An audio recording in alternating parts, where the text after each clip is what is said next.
Trumps vakar izlēma uzlikt 25% tarifu importa mašīnām, kas nozīmē, ka cietīs Eiropas autoražotāji un to akcijas jau krīt, bet interesanti ir fakts, ka arī Amerikas ražotāju auto akcijas krīt. Un Trumps teica, ja Eiropa kaut ko tur darīs slikti Amerikai, tad viņš vēl vairāk palielinās tarifu.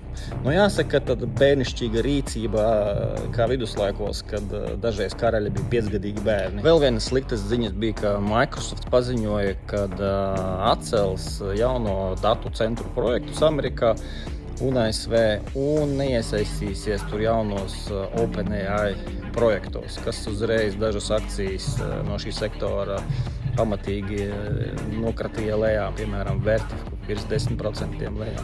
Arī ķīnieši paziņoja kaut ko tur, kas būs negatīvi priekš Nvidia, kaut kas par energoefektivitāti un kad vajag mazāk patērēt elektrību. Vai vakar akciju tirgu bija kas pozitīvs?